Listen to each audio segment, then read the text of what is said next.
Jaya Radha Madhava Kunja Bihari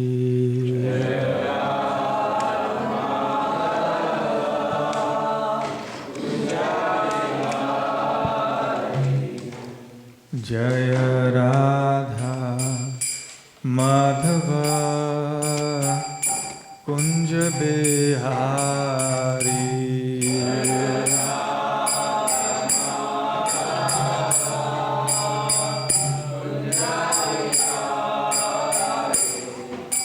Jaya Gopi Jana Vallabha Girivaradhari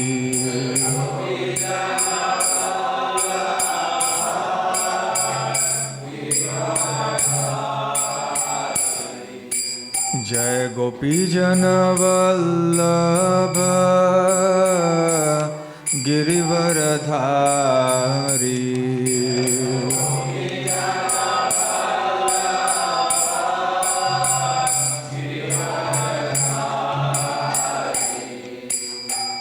Yashodanandana Braja Janaranjana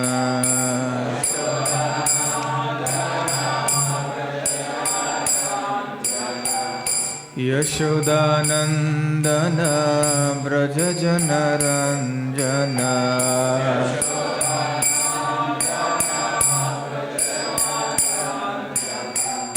Yamuna Tira Vanachari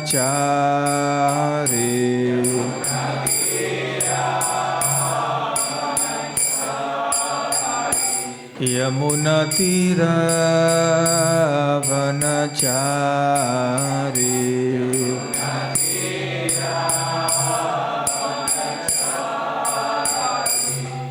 Jaya Radha Madhava Kunja Bihari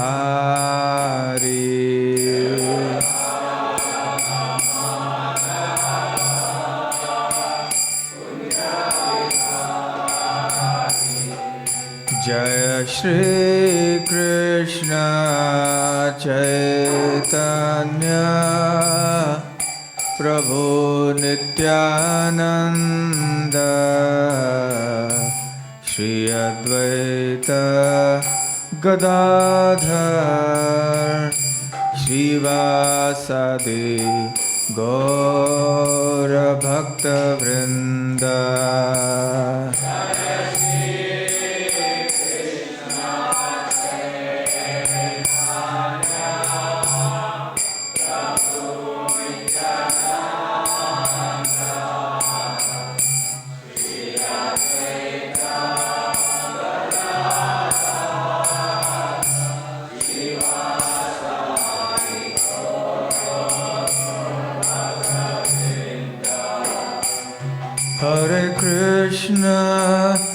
Hare Krishna, Krishna Krishna, Hare Hare, Hare Rama,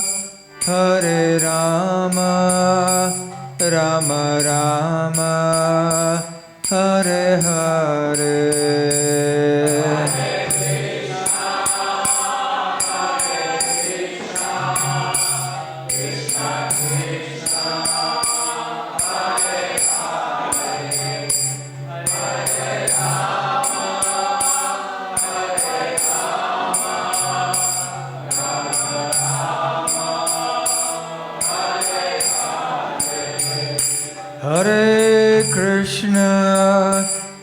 Hare Krishna, Krishna Krishna, Hare Hare, Hare Rama,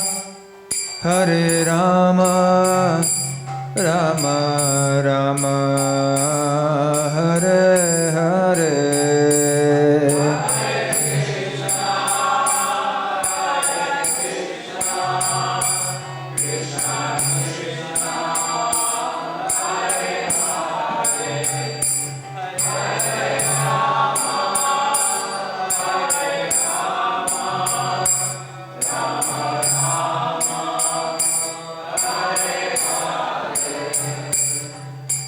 Jai Radha Vallabha Radha Vallabha Radhe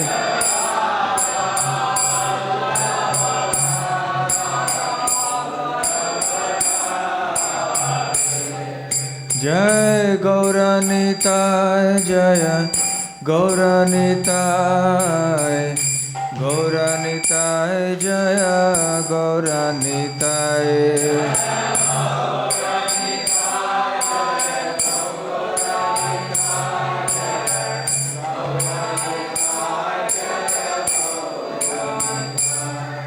Jai Jagannatha Jaya Jagannatha Baladeva Jaya Subhadra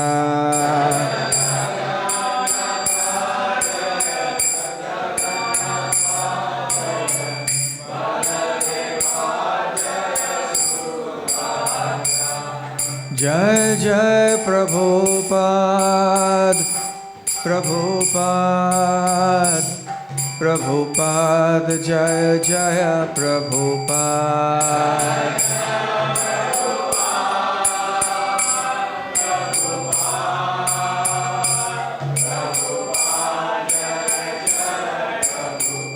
Nitai Gaura Haribol Haribol Haribol Nitai Gaura Haribol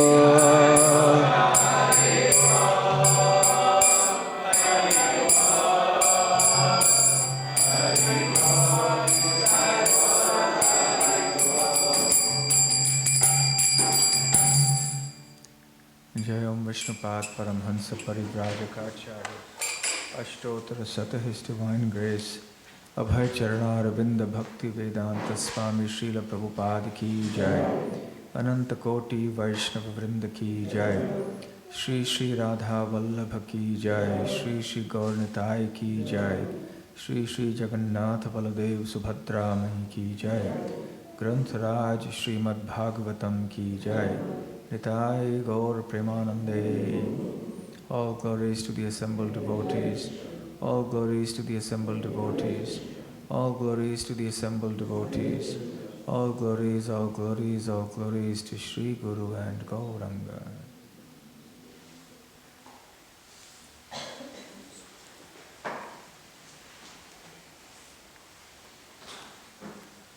Om Namo Bhagavate Vasudevaya.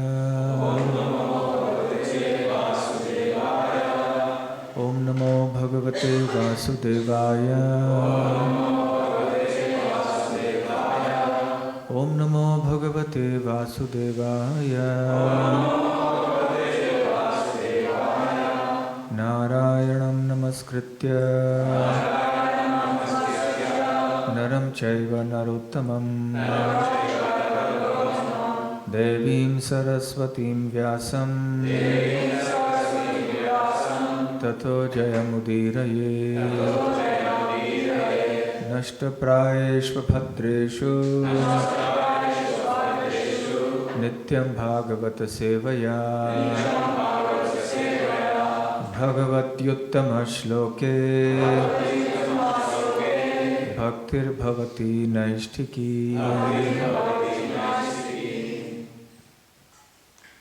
Reading from Srimad Bhagavatam, Canto 2, Chapter 9.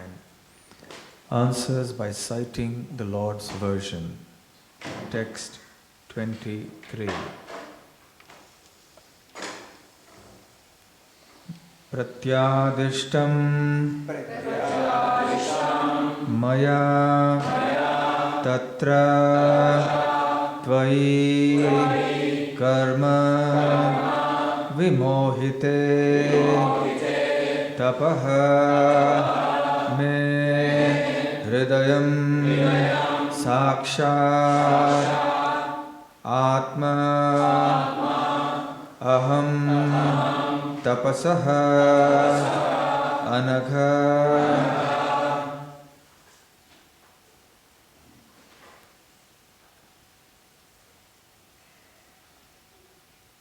Pratyadishtam maya tatra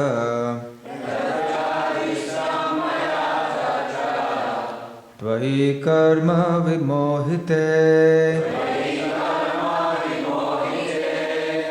tapo me hridayam sakshat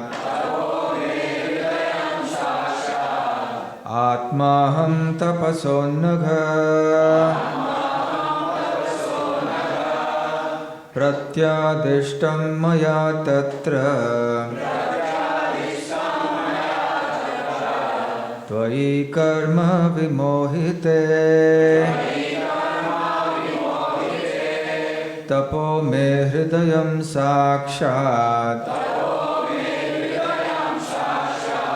atmaham tapaso nagha pratyadishtam maya tatra Tvayi karma vimohite tapo me hridayam sakshat atmaham tapaso nagha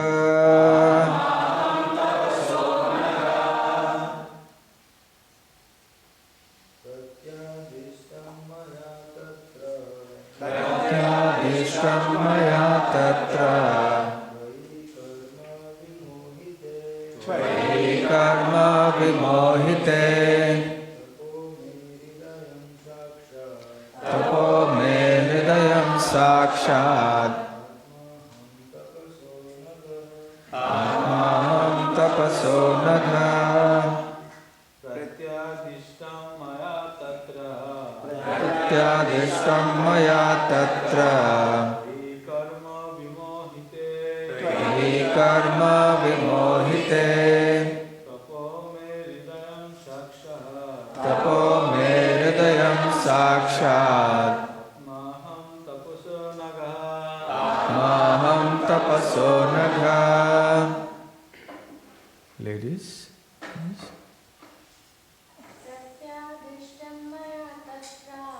Pratyadishtam maya tatra Tvayi karma vimohite tapo me hridayam sakshat atmaham tapaso nagha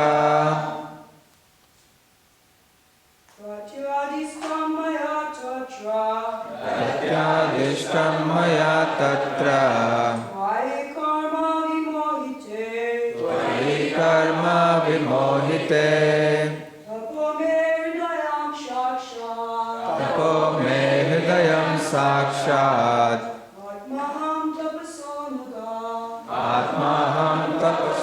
nagha pratyadishtam ordered maya by me tatra because of Tvayi unto you karma duty vimohite being perplexed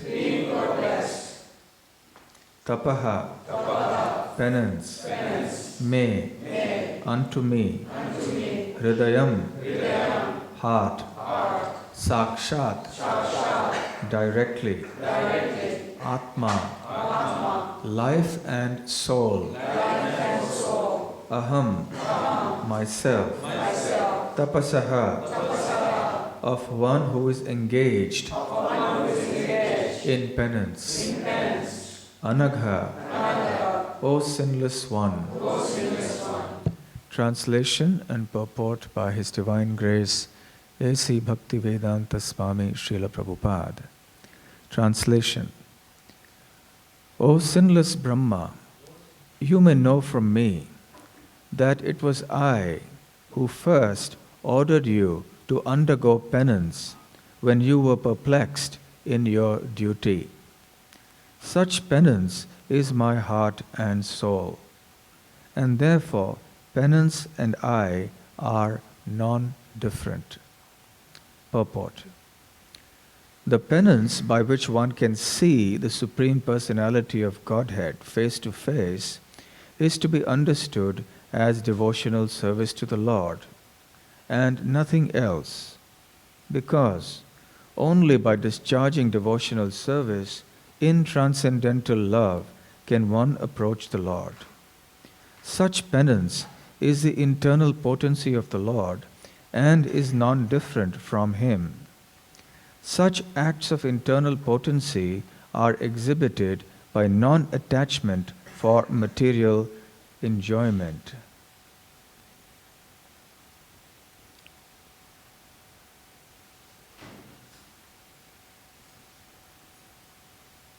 Very beautiful sentence. Such penance is the internal potency of the Lord and is non-different from Him. Such acts of internal potency are exhibited by non-attachment for material enjoyment. Srila Prabhupada's purports are so pointed and so clear and deep. Every line. So I'll continue. The living entities are engaged in the conditions of material bondage because of their propensity for overlordship. But by engagement in the devotional service of the Lord, one becomes detached from this enjoying spirit. The devotees automatically become detached from worldly enjoyment, and this detachment is a result of perfect knowledge. Therefore, the penance of devotional service includes knowledge and detachment. And that is a manifestation of the transcendental potency. One cannot enjoy material, illusory prosperity if he desires to return home back to Godhead. One who has no information of the transcendental bliss in the association of the Lord foolishly desires to enjoy this temporary material happiness. In the Chaitanya Charitamrita it is said that if someone sincerely wants to see the Lord and at the same time wants to enjoy this material world, he is considered to be a fool only. One who wants to remain here in the material world for material enjoyment has no business entering into the eternal kingdom of God. The Lord favors such a foolish devotee by snatching all that he may possess in the material world. If such a foolish devotee of the Lord tries to recoup his position, then the merciful Lord again snatches away all that he may have possessed. By such repeated failures in material prosperity, he becomes very unpopular with his family, friends, and relatives. In the material world, the family members and friends honor persons who are very successful in accumulating wealth by any means. The foolish devotee of the Lord is thus put into forcible penance by the grace of the Lord. And at the end, the devotee becomes perfectly happy being engaged in the service of the Lord. Therefore, penance in devotional service of the Lord, either by voluntary submission or by being forced by the Lord, is necessary for attaining perfection. And thus penance is the internal potency of the Lord. One cannot, however, be engaged in the penance of devotional service without being completely free from all sins. As stated in the Bhagavad Gita, only a person who is completely free from all reactions of sins can engage himself in the worship of the Lord. Brahmaji was sinless, and therefore he faithfully discharged the advice of the Lord, tapa, tapa. And the Lord, being satisfied with him, awarded him the desired result. Therefore, only love and penance combined can please the Lord, and thus one is able to attain His complete mercy. He directs the sinless, and the sinless devotee attains the highest perfection of life.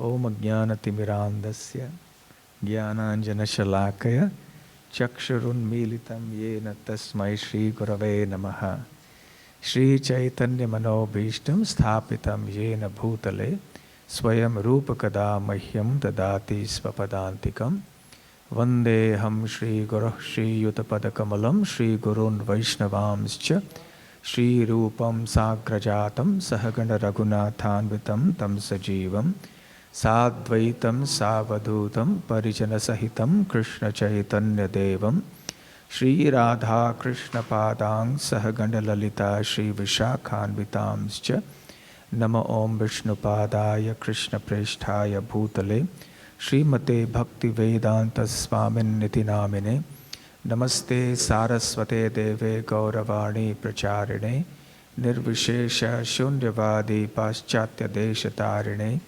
Vancha Kalpatarubhyascha Kripa Sindhubhya Evacha Patitanam Pavanebhyo Vaishnavebhyo Namo Namaha Jai Shri Krishna Chaitanya Prabhu Nityananda Shri Advaita Gadadhar Shivasadi Gaur Bhakta Vrinda Hare Krishna Krishna Krishna Hare Hare Hare Rama Rama Rama Hare Hare Hare Krishna.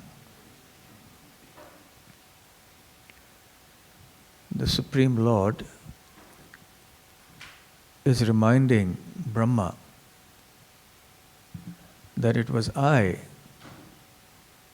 who actually ordered you to undergo penance by speaking the words tapa, tapa. Tapa in Sanskrit means austerity or penance. So when these words were spoken, Brahma could not see the person who was speaking them. He simply heard the words like a voice coming in from the sky. And he dutifully followed that instruction. He was intelligent enough to understand that these words were not being spoken by any ordinary person, that they were directly being spoken by the Lord, and that he was expected to do this if he was to solve the problem of his bewilderment. Brahma's bewilderment was that he did not know how to do what he set himself to do. He had decided that he wanted to serve the Lord by helping in the creation of the universe. But that was such a stupendous task. How does one go about creating the universe? That's not an easy thing to do, even for Brahma. And he too had to be empowered by the Lord. So as he was seeking and going up and down in the stem of the lotus, traveling all over and not being able to find an answer, because he was sincere, the Lord gave him guidance. He was struggling, so the Lord came to his aid. So struggle is a fact of life for everyone in this world. From top to bottom, everyone has to struggle. Whether it is for survival or it is for any other purpose, struggle is something that is inevitable. So might as well struggle for the ultimate goal of life. Might as well struggle for something that is sublime, rather than struggling for something that simply increases that struggle indefinitely, life after life. Because material existence means struggle. And the more we prolong our material existence, we simply prolong struggle and suffering. So might as well struggle for some final solution to this whole problem that we've put ourselves into. So that struggle is called penance. Struggle means it's some difficulty. But that's the difficulty that we voluntarily accept. Struggles are of two kinds. One that you're forced to do involuntarily, and the other is the one that you voluntarily do. So in any case, all living entities are being forced to struggle. They are forced to do a certain kind of penance or austerity. But because that is being forced by the laws of material nature, it doesn't yield much spiritual benefit, even though that is the intention. The question may be asked, why is there suffering in this world? Why does the Lord create a situation where every living entity is forced to suffer? In the Bhagavad Gita, in chapter 13, Lord Krishna says, Janma mrityu jara vyadhi dukkha doshanu darshanam. One of the symptoms of real knowledge is to recognize that birth, death, old age, and disease are the four basic miseries of material existence. So to recognize that these miseries are very much an integral part of our life and unavoidable, the question must be asked, why is it being forced upon us? Srila Prabhupada would insist many times that this question must be asked. Why are you being forced to die? Why are you becoming forced to get old? Why are you forced to get diseased? Why are you forced to take birth again? So this is an important philosophical point about why suffering exists in this world. And the answer is that it exists because the Lord wants to remind us again and again and yet again, time and time again, that this is not the place for you. So move out from here, come back to your eternal abode, my kingdom, the spiritual world. Where there is no suffering, there is only bliss.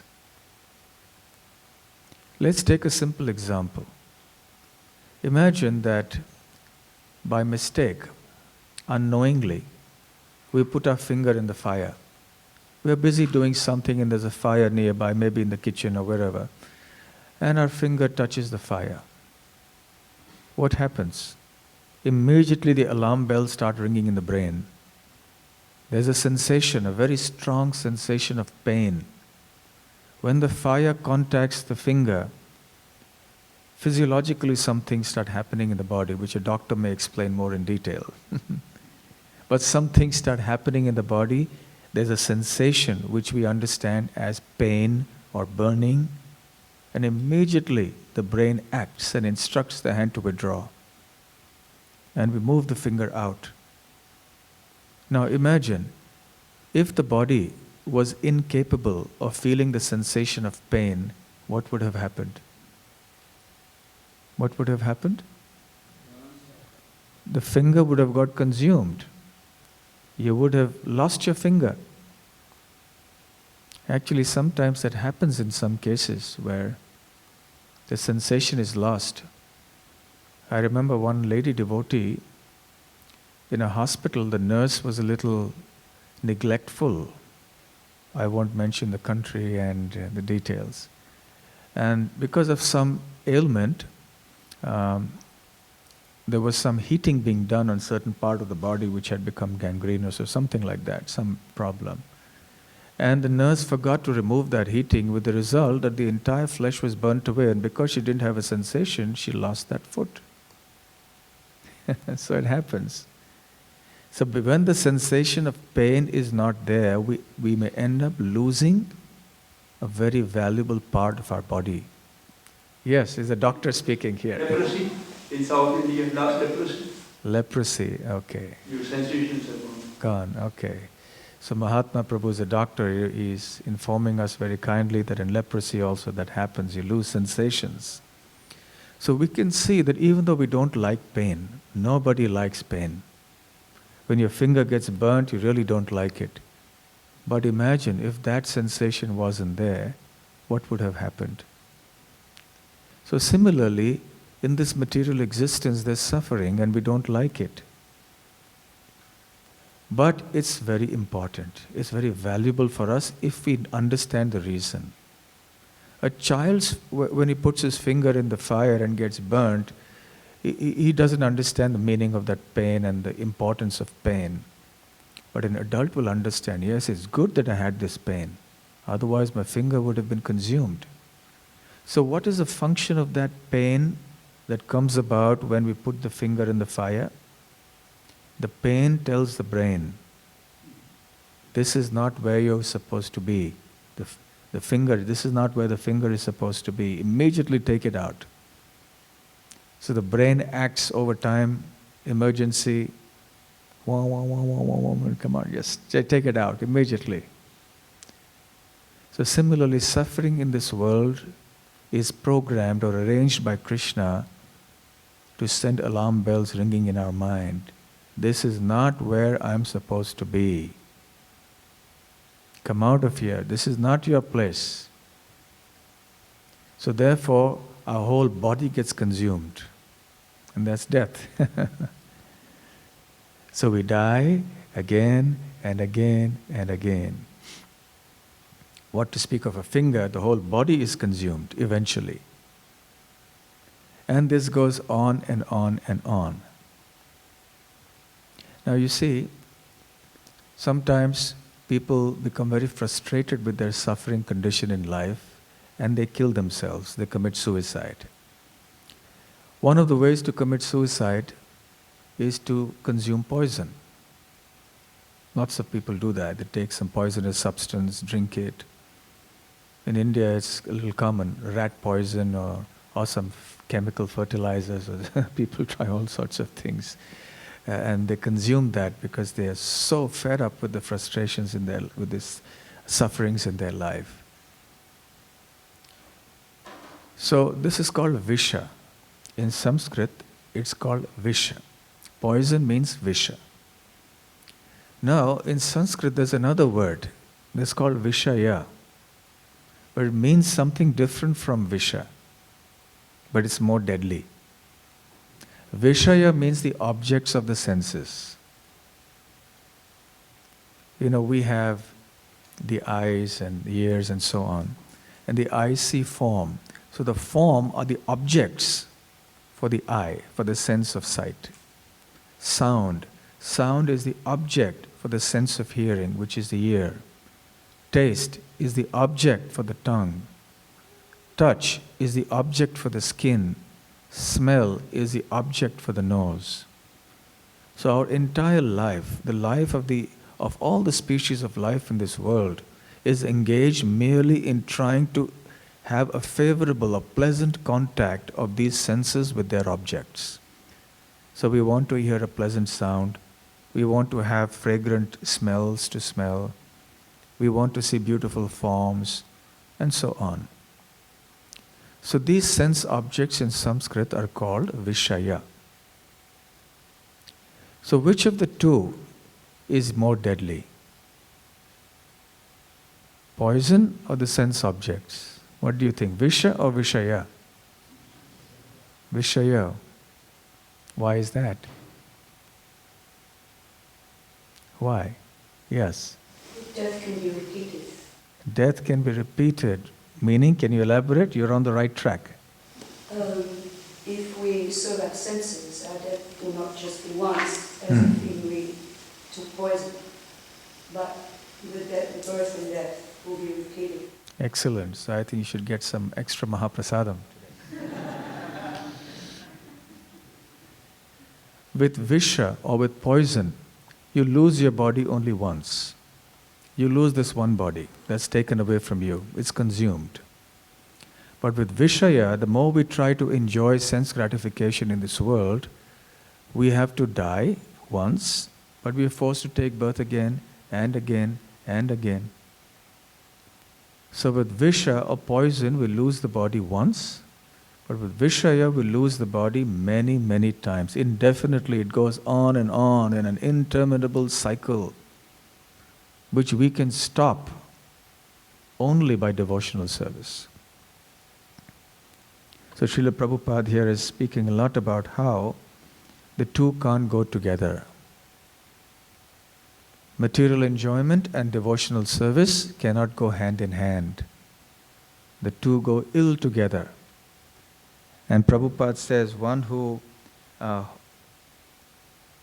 quote that. In the Chaitanya Charitamrita it is said that if someone sincerely wants to see the Lord and at the same time wants to enjoy this material world, he is considered to be a fool only.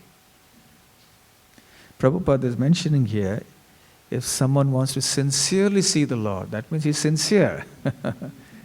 He's not just a casual seeker of the Lord, he's sincerely seeking. But even after sincerely seeking, he still wants to enjoy the material world. He is a fool only. Sometimes devotees may even approach the Lord for material enjoyment, like Dhruva Maharaj did. He wanted a kingdom that was greater than the kingdom of his grandfather and his great-grandfather, Brahma. And when he finally saw the Lord, then he forgot everything that he came for. And he was fully satisfied with just the darshan or the audience with the Lord. Swamin kritarthosmi varam nayache. My dear Lord, now I'm completely satisfied. I have no desire to ask any material benediction from you. Kacham vichinmannapi divyaratnam. I was seeking broken pieces of glass. What a fool I was. But now I have obtained a priceless diamond, divyaratnam. So Krishna consciousness is like a priceless diamond. And the material enjoyment of this world, according to Dhruva Maharaj, is like broken pieces of glass. In the Chaitanya Charitamrita also, Krishnadas Kaviraj Goswami is quoting Lord Krishna's thinking process. And he says, Krishna thinks to himself, or rather, this is how Krishna is reasoning. Anya kame yadi kare Krishna ra bhajan, na magite he tare den Krishna svacharan. Anya kami. Kami means to desire something, one who desires something. Anya means desiring something other than Krishna consciousness.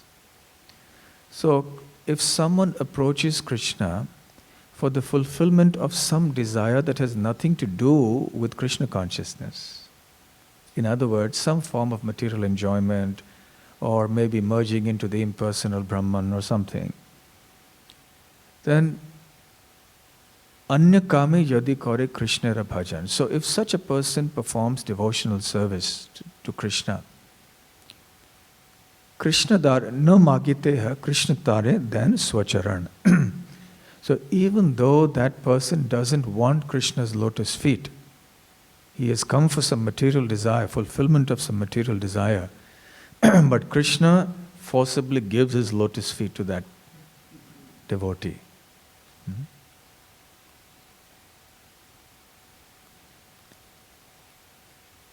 Kaviraj Goswami says, Krishna kahe, ama bhaje ei bada murkha.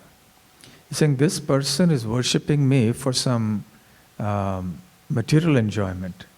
But what a fool he is. Amrit chadi vishamage ei bada murkha. He should come to me for the nectar of Krishna consciousness. But he's coming to me for the poison of sense gratification. What a fool he is. So, Krishna is thinking about how foolish this particular sakama bhakta or fruitive devotee is. And then he goes on to say, this devotee is a fool, but I'm not a fool. So he says, Ami vigya e murkhe vishaya kyano dibo. So charanamrita diya vishaya bhulaibo. So he says, this worshipper of mine who is coming to me for some material benefits is a fool. But I am not a fool. Ame Vigya. I am very intelligent, Krishna says. He is the most intelligent person. Ame Vigya ei murkhe vishaya kyano dibo. Because I am so intelligent, why should I give this foolish devotee of mine some material enjoyment that he is seeking? Swacharanamrita diya. Giving this devotee the nectar of my lotus feet, Vishaya bhulaibo, I will make him forget sense gratification. So this is the beauty of coming to Krishna. So therefore, even if one has material desires, one should still come to Krishna, rather than robbing a bank or, or maybe taking refuge of alcohol in times of distress, or whatever, or even going to the demigods. Some people go to the demigods for relief from distress or for fulfillment of material benefits. Ideally, one should come to Krishna with no material motive at all. But that's rare.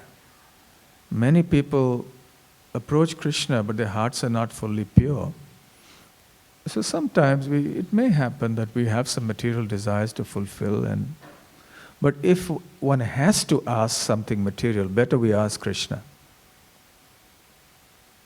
Akama sarva kamova moksha kama udaradhi tivrena bhakti yogena yajeta purusham param.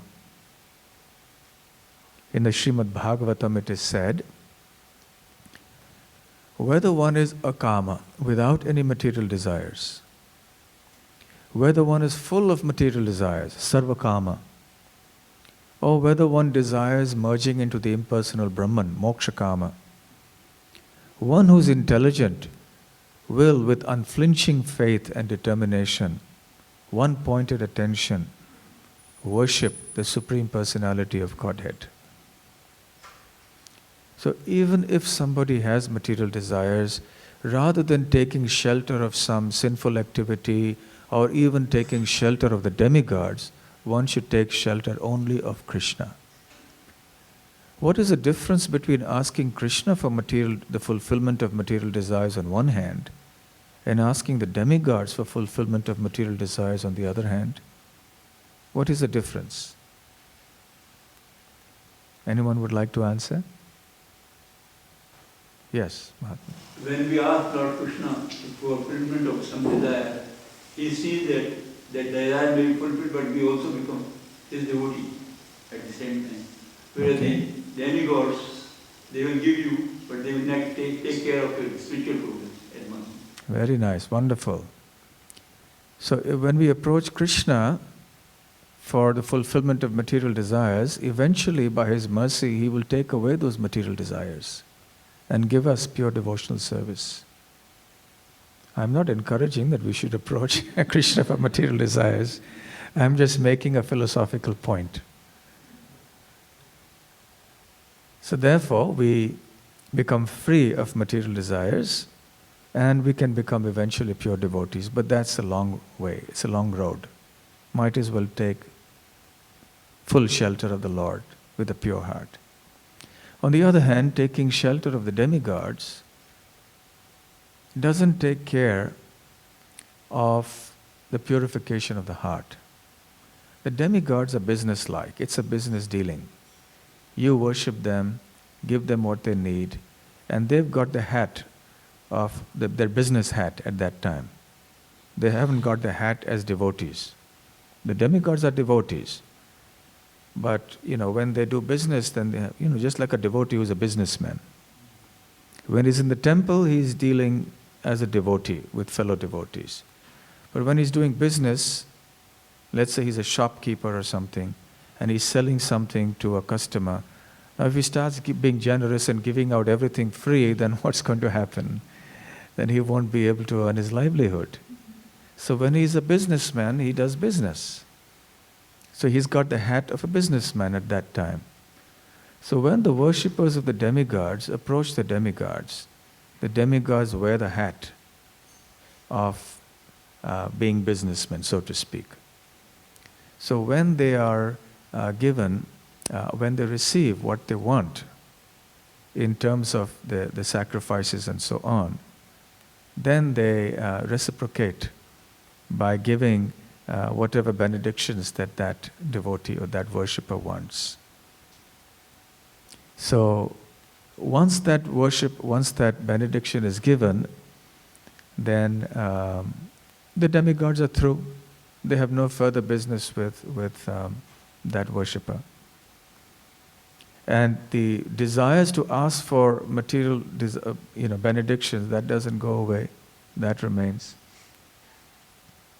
Let's give a simple example to illustrate this point.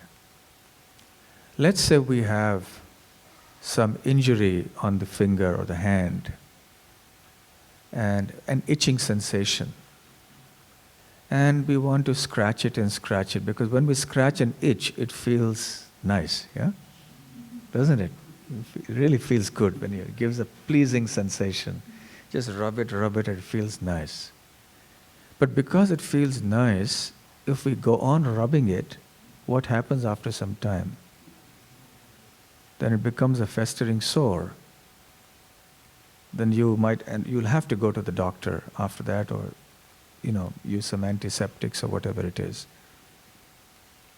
But if you were to apply some ointment that would take care of the itch, that would soothe the itch and at the same time cure it and ensure that it doesn't degenerate into a sore, something that causes a major problem with the skin or something. So going to Krishna for the fulfillment of material desires is something like that. Krishna gives us the healing balm. He says, okay, I take care of your material desires, but also I'll ensure that you lose your material desires and you'll develop only pure Krishna consciousness. But the demigods don't do that. The demigods help you to scratch. Okay, I'm going to scratch you too. You scratch my back, I scratch your back. So it's a materialistic deal between the worshipper and the demigods. So there's nothing spiritual. It may be religious, but there's nothing spiritual about a materialistic worshipper of the demigods worshipping the demigods. So this is one example of how something can be religious but not spiritual. Because it has nothing to do with spirituality, it is only sense gratification. But because it's done with higher powers, those whom we can't see with our eyes, and because there are some things mentioned in the scriptures about them, so we think that it's spiritual. However, at least these people are approaching the demigods who is some bona fide higher authority for their sense enjoyment. They're not being whimsical about it. Therefore, over a period of many, many lifetimes, they will come to the point one day of something spiritual.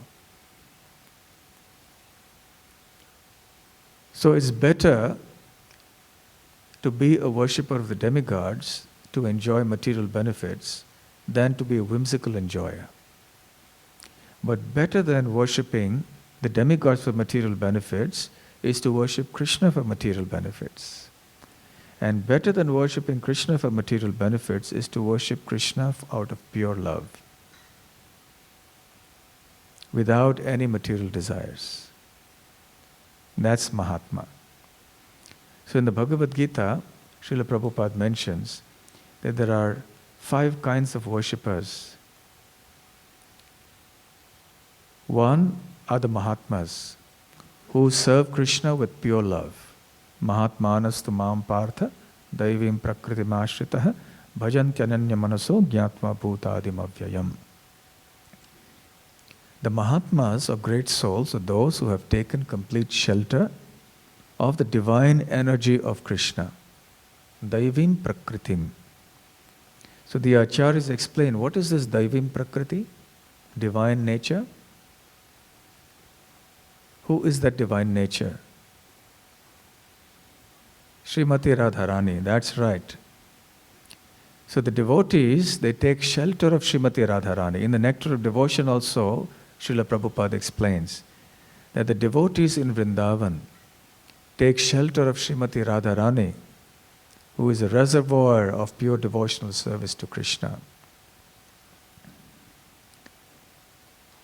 So therefore, when the devotees, they take shelter of Krishna, then everything else is taken care of. They progress in their Krishna consciousness, they move forward, they become relieved of all their material desires. So these are the Mahatmas. The second category are those who worship Krishna for material desires, a fulfillment of some material goal. They are called the Sukritinas in chapter 7. Chaturvidha bhajante mam jana sukritino arjuna artho artharthi jignasu jnani cha bharatarshabha. Some people, however, approach Krishna for a non-devotional purpose. Some may come because they have some misery in life which they want alleviated. Some may come for the fulfillment of some material desire. Some may come because they're inquisitive and curious. Some may come because they're situated in knowledge. They are called Sukritinas. Even these people are pious souls. That's why they come to Krishna. Otherwise, they could have adopted some sinful means for fulfilling their desires. But because they come to Krishna instead of doing that, Krishna calls them as Sukritinas. They are pious souls. So it's not common. It's not an ordinary thing that someone approaches Krishna even for the fulfillment of one's desires, material desires. So imagine how rare and how fortunate is that soul who approaches Krishna only for pure devotional service. And what kind of exalted destination such a soul will receive. So by Srila Prabhupada's mercy, we have received this good fortune. We have been shown the path of pure devotional service, devoid of any material inebrieties, which is pure. We may have material desires in the heart, doesn't matter. But because we sincerely strive to please Krishna, to please the Acharyas, to please the Vaishnavas, and we are clear about the goal of pure devotional service, we are clear about Krishna being the Supreme Personality of Godhead, we are clear about our eternal identity as the spirit soul, the servant of Krishna. So these material desires very quickly will go away if we simply follow the process. Srila Prabhupada is speaking at length here about such a contradiction between a devotee wanting to seek material enjoyment. Later in the concluding paragraph of the purport, Srila Prabhupada mentions that to be engaged in the penance of devotional service, one must be completely free from all sins. Then this brings us to the question. It seems like a contradiction. When one comes to devotional service, one becomes free of all sins. But if you say to come to devotional service you have to be free of sins, then how does one get rid of those sins in the first place? So the verse from the Bhagavad Gita that talks about this is Yesham tvantagatam papam jananam punyakarmanam te mohadvantu nirmukta bhajante mam dridhavrataha. So unless one's sins are completely cleansed, one is free from these sins. Tu antagatam papam, papam means sins, antagatam means finished. Yesham tvantagatam papam jananam punyakarmanam. And unless one has accumulated sufficient piety, one cannot perform devotional service with firm determination. So this is the important part, dridhavrataha. So one may come to Krishna consciousness if one has an accumulation of certain devotional piety. But in order to be very fixed and strong and determined in the discharge of devotional service, then one needs to be free from those sins. We see many times people come to devotional service with a baggage of many bad habits from the past. And those bad habits, they haunt that devotee. And they may entice the devotee time to time to go back to the old ways. And if one's devotional service is not very strong, there is every possibility the devotee may slip and go back to those old ways. Maybe the accumulation of devotional piety is not sufficient at this point in time. But devotional service is very powerful. If the devotee serves with great intensity and sincerity, then surely the destruction of sins is a very inconsequential thing, very insignificant thing. It can happen very quickly. As far as the accumulation of piety is concerned, we must remember that this piety is not mundane piety that arises out of performing acts of mundane charity or philanthropy and so on. But this devotional piety is that which is devotional, connected to Krishna consciousness, and maybe perhaps even unknowingly accumulated. When we go out on the streets chanting Harinam, for example, there are hundreds of people who hear the chanting of the holy names. Some of them don't even know it's something spiritual, but they hear it. They may think it's just good music, they like it. They benefit. Some people know it's something to do with spirituality, but they really don't know much, and neither are they interested to know also. But they still get some benefit. So they're hearing the holy names. So they have started accumulating that devotional piety. That is called Ajnata Sukriti. So devotional piety is called Sukriti. So in that verse that I quoted, Chaturvidha bhajante mam jana sukritino Arjuna, that the devotees who worship Krishna for fulfillment of material desires are called Sukritinas. They have some devotional pieties, therefore they are approaching Krishna and not someone else. So this devotional piety may sometimes arise even unknowingly. Like a passerby on the street who hears the Harinam. So he's hearing Krishna's names. He gets some prasadam offered by the devotees. He just takes it as a nice cookie or a nice sweet or something. He or she doesn't realize the spiritual significance of that. But when that person takes the prasadam, then there is spiritual benefit. Even simply by appreciating the devotees, saying, even in their mind to think, oh, these people are, as you say, cool. They're nice, they're good. That person's devotional life has begun. The Ajnata Sukriti has taken effect. So Rupa Goswami says, Adau Shraddha Tatah Sadhu Sangha. Because of that little faith, that little Shraddha, one day they will come to the association of devotees. Perhaps in this life, maybe the next life. But they will come sooner or later when that accumulated devotional piety grows to a certain level. Of course, we can also, there's different categories of people who will come to different levels in Krishna consciousness.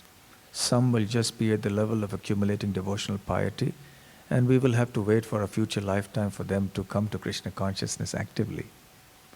And some, they just hear it once, and they just become devotees. It happens, I know of some devotees who just heard it once and started chanting 16 rounds from that day. But that's generally rare. We don't find too many cases. Mostly, why, how do we know? How do you know Krishna is God? How do you know we are the soul? And, but what about this and what about that? And so that's the natural way most people would do it. For some people, it's just like fish taking to water. They just take to it, and there's something from the previous life, they are ready now. The devotional piety has accumulated sufficiently. They are ready for Krishna now. And there comes along the party of devotees chanting Harinam. And that's it. Their material life is finished. So that's our penance, as Srila Prabhupada explains. Krishna consciousness. And once we do that, with all sincerity, Krishna is pleased. We continue to make advancement, and our human life becomes perfect. Thank you very much. We'll stop here. Are there any questions or comments? Yes. Prabhupada writes that you receive mercy by penance and love. Say that again. Prabhupada writes that you receive the mercy of the Lord by doing penance and love.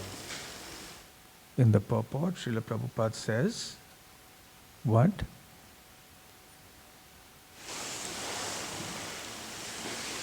Can you say that again? Prabhupada that get the mercy of the Lord by doing penances and also love also. You can locate that particular sentence.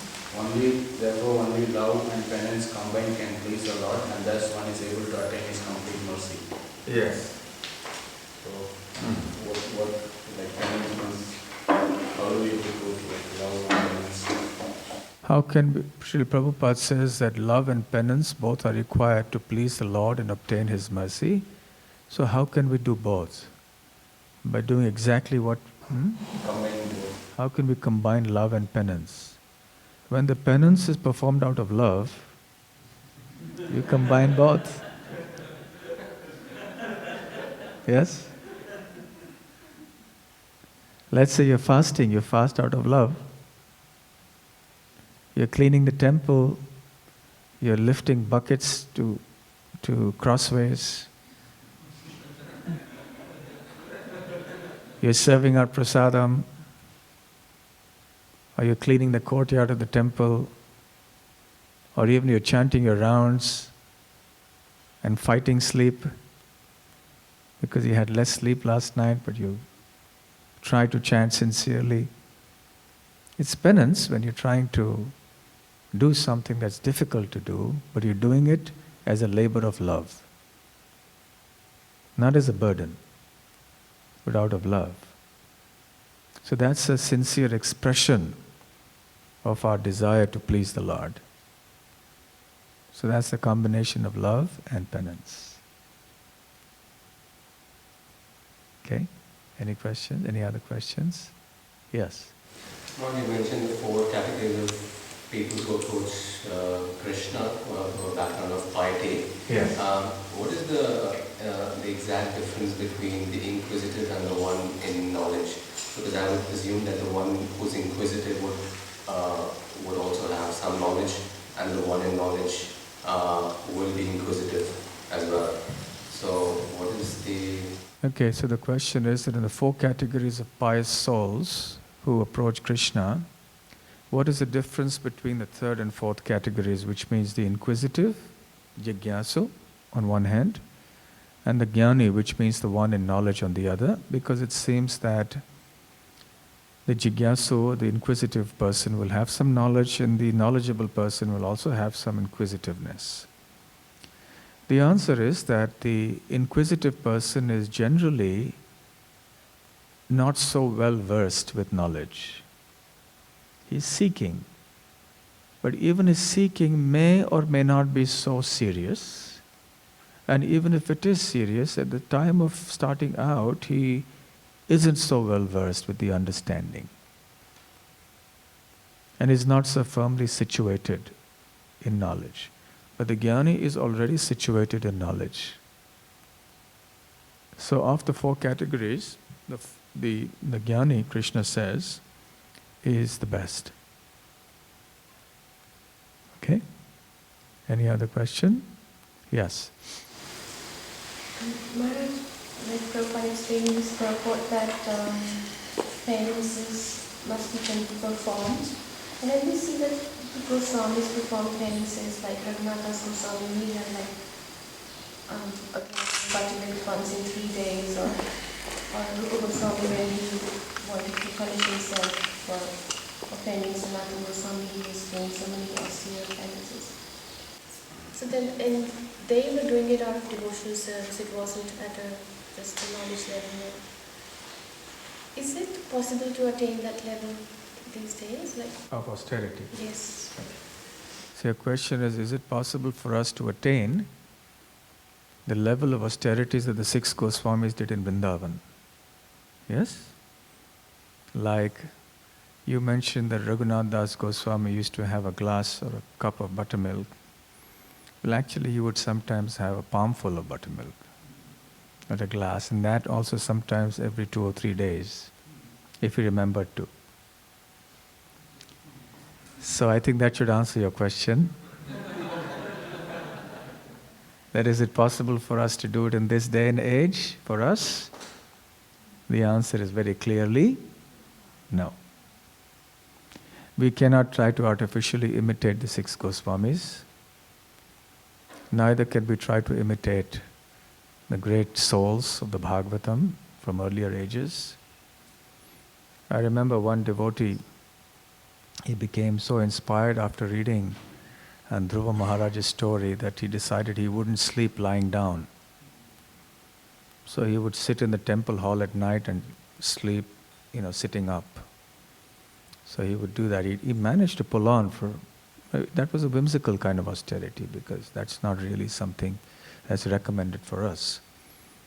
So he wanted to do that and sit up. He would sit. He decided he wouldn't lie down to sleep because he felt he could do what people did in earlier ages. So he was sitting up, and then finally all day long he was very, irritable and always quarreling with everyone because he hadn't slept. So he was, he wasn't in good shape. So naturally we can't imitate the 6 Goswamis. We would die, very simply. Bluntly put, we would die. As Kali Yuga goes on, the bodies are just not able to do the kind of austerities that were done even 50 years ago, what to speak of 500 years ago. And secondly, they were so exalted, they were eternal associates of the Lord. So it's a different situation altogether. We should follow the balanced program that Srila Prabhupada has recommended for us, which is very practical, keeping in mind the modern situation of our bodies, of the environment, and so on. So that's good enough for us. It's said that the process is perfect. So if it worked for them, why wouldn't it work for us in today's world? It's the same process they followed of chanting and reading. The question is, the process is perfect. If it worked for them, why wouldn't it work for us? Because the times are different. Because conditions are different. The process works, but our body doesn't work the same way. Our minds don't work the same way. The circumstances today are not the same as what they were 500 years ago. So therefore things are different. We also see that in a larger scheme of things. Therefore the processes for self-realization are different for the 4 ages. What was recommended for Satya Yuga was not recommended for Kali Yuga, because the bodies and the atmosphere in this age are just not up to it. So therefore we have a far simpler process to attain self-realization. And it's also more sublime. Any other questions? Yes, Aniruddha Prabhu. But the austerities that personalities like Raghunath just performed weren't difficult for him, in that he was so absorbed in his devotional service internally that he was pretty much disconnected from what was going on externally. Right. And which is not, we're not at that level. Yes. Not just, we might think, okay, I'll fast for 3 days, but it's external, it's not internal. Yes. Because he was so absorbed in Krishna consciousness that he didn't even sometimes remember. So when the Krishna consciousness is at that level, that exalted, then one can transcend the bodily limitations. But as I mentioned, because they were eternal associates, their Krishna consciousness was in a different league. So we can't imitate that. But I'll tell you one little episode, one little pastime. One time Raghunath Das Goswami fell sick. And, an Ayurvedic doctor was called.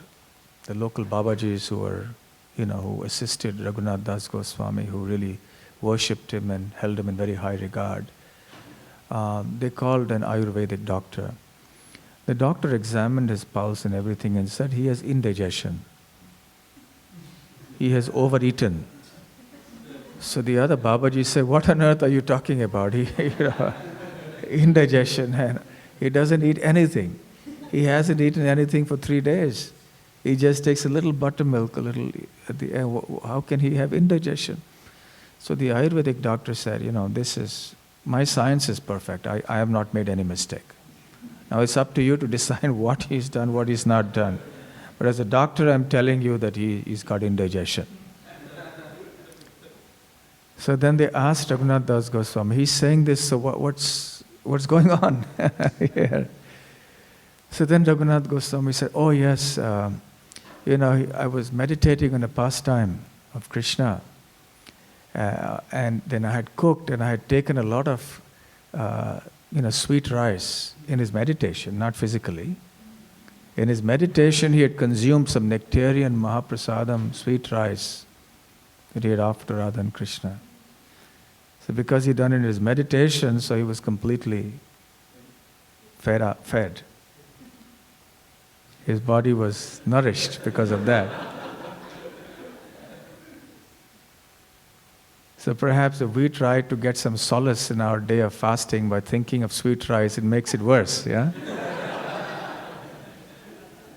We are fasting and you're waiting, when will the prasadam be? And we're thinking, let me do what Raghunath Goswami did and let me meditate on Mahaprasadam, and then it doesn't work out. Then we just rush and say, we've got to have that Mahaprasadam now.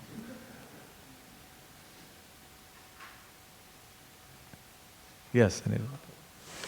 We think we're really advanced if there's a festival or there's some preaching and we go without a bit of sleep. We go there and? Go without a bit of sleep. Go without a bit of sleep. Manage to survive a day or two. Yes. And then we start thinking, really advanced, or, sannyasi visits and we're busy doing things and running around. We think, but then when they go, we crash. We have to recover from the austerities that we perform. So there's quite a bit of difference between the two. Yes. So we do undergo some austerities, but that doesn't sustain. It's not easy to sustain, but Raghunath Das Goswami's austerity was sustained. It was natural for him. It went on and on. Even Rupa Jiva Goswami, Sanatana Goswami, they were really very simple. The other day I was narrating the story of Madan Mohan and Sanatana Goswami. He would just give whatever he got. Sometimes he made a little chapati, sometimes he didn't, And then he would offer that to Madan Mohan, his worshipable deity. And Madan Mohan one time told him, look, Sanatana, you're feeding me, at least put some salt in the chapati, And then Sanatana told him, see, I'm a mendicant. I can only feed you what you send to me. If you arrange for me to get this bhoga, what can I do? I can feed you this. So today you're asking me for salt. Tomorrow you'll ask me for sugar. So be satisfied with what I'm giving you now. So Sanatana Goswami was also satisfied, and he made Krishna also satisfied by eating just simple, very, very simple food. But again, we can't imitate Sanatana. We have to be very careful when we offer our Rajbhog. We can't tell Krishna, just make do with what we're giving.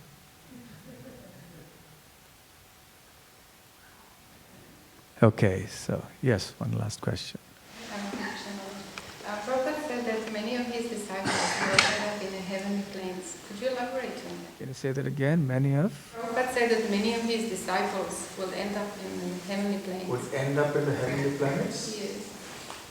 Your question is that Prabhupada said that many of his disciples would end up in the heavenly planets. I don't know about such a quote. I haven't heard, maybe. But usually, if the disciple becomes a pure devotee, then he or she goes back to Godhead, right?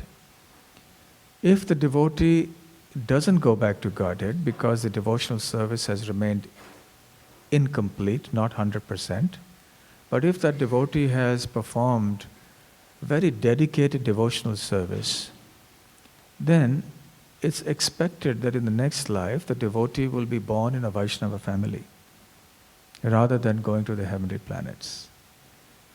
Now there are two kinds of destinations that unsuccessful devotees can attain according to the 6th chapter of the Bhagavad Gita.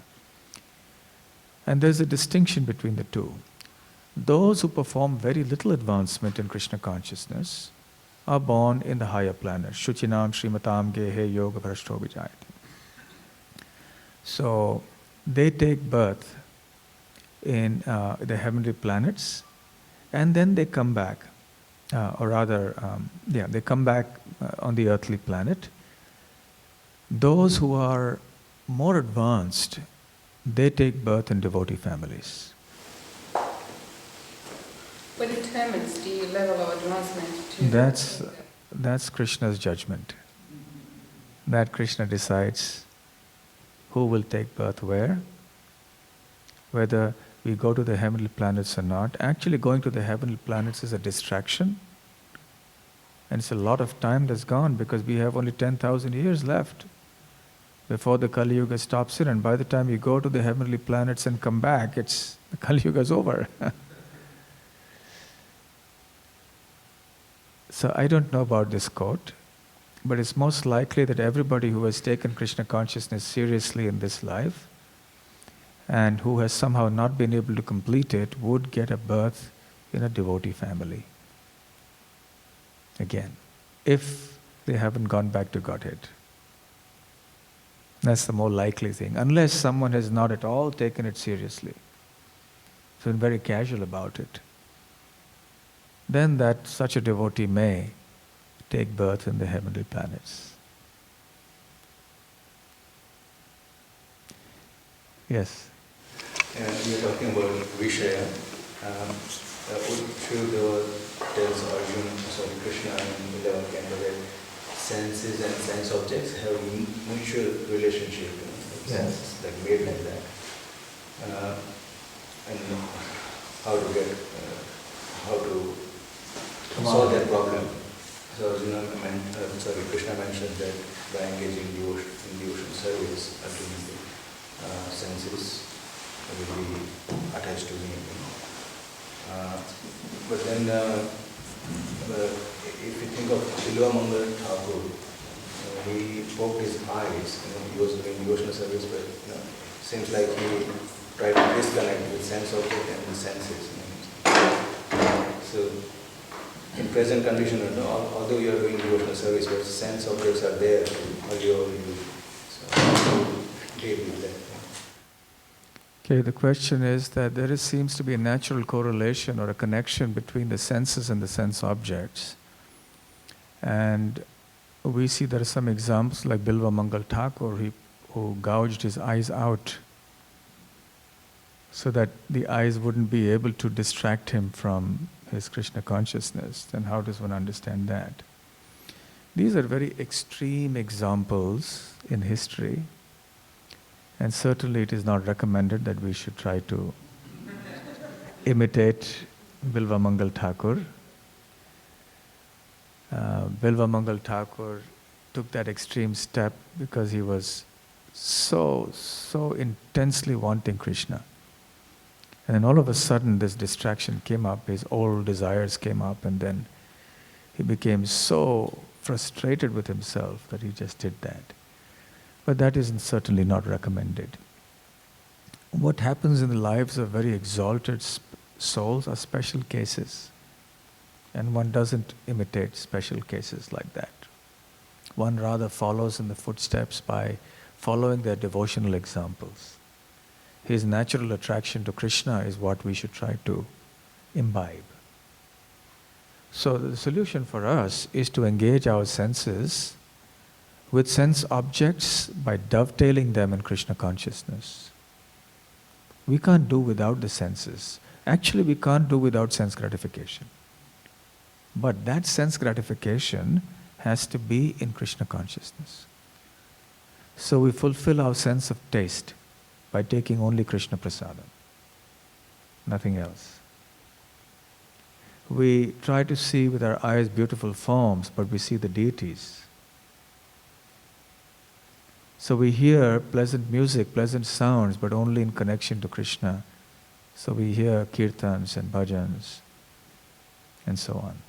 So whatever we do, we engage our senses by dovetailing them in Krishna's service. So there is positive sense gratification. Such sense gratification purifies us.